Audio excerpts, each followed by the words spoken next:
Adebayo, recentemente estiveste em França como adido de imprensa. Quanto tempo? Bom, eu estive 3 anos e meio. 3 anos e meio. Como é que foi essa experiência?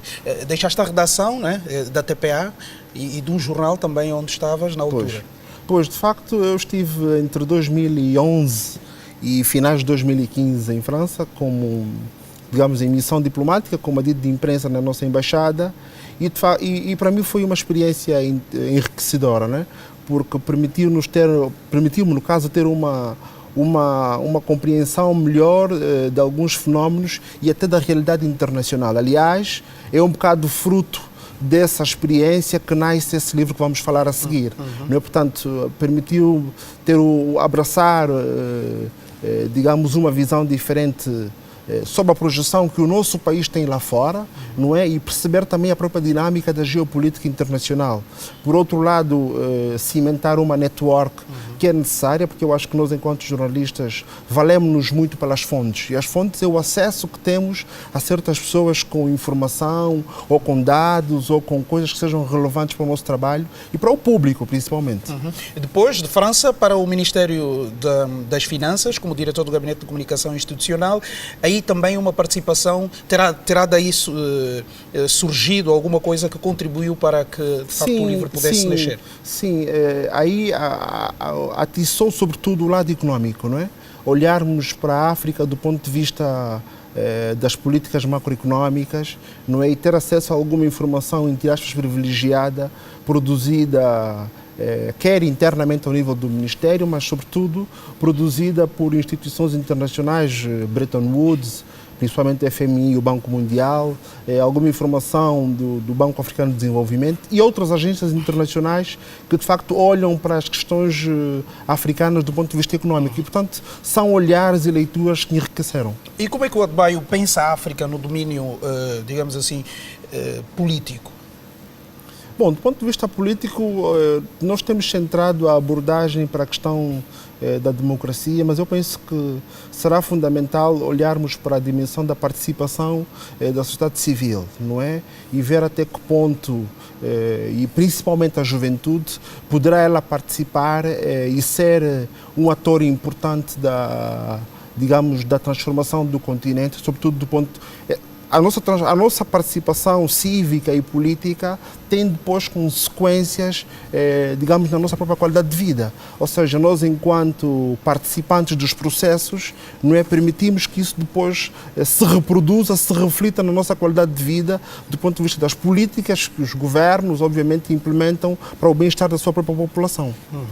Portanto, aqui, este livro foi publicado agora no dia 27 mesmo? Não.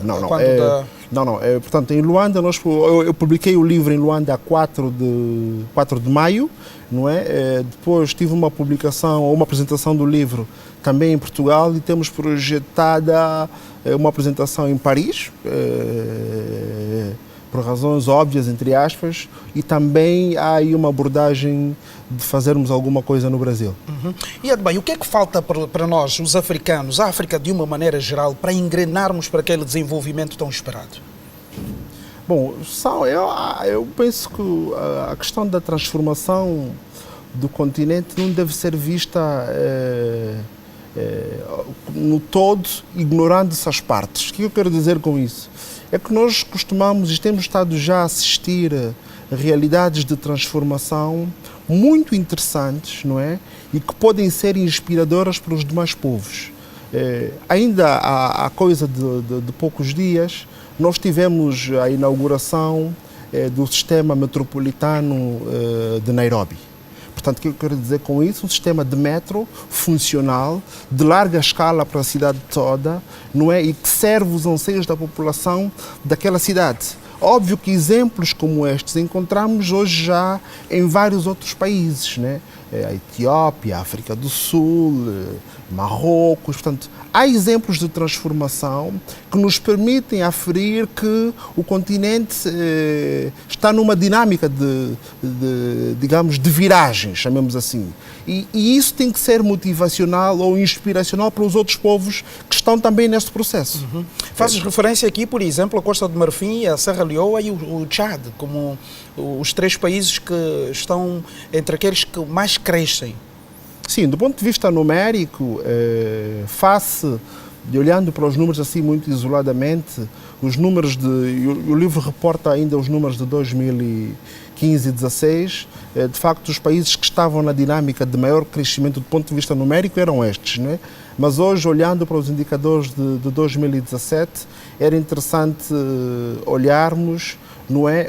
Por um lado, o facto do continente estar a realinhar-se na dinâmica de crescimento que experimentou nos primeiros anos do século ou do novo milénio, não é? Por outro lado, não é? O facto de haver aqui a preocupação com os 3 países que são os pilares da África subsaariana, ou seja, o crescimento da economia sul-africana, o crescimento da economia nigeriana e o nosso crescimento, ou seja, são países que podem servir de charneira, que podem induzir o crescimento dos outros à sua volta. É só pensarmos o impacto que teve a nossa crise em países como a Namíbia, não é? Ou mesmo, de alguma forma, como o Congo ou a Zâmbia. A Zâmbia teve a sua própria crise, ou seja, no fundo, a dinâmica destes países que são os pilares influenciam de modo decisivo, não diga, mas de modo preponderante também no crescimento de outras economias, ou seja, aquelas economias que estão sobretudo ao seu redor.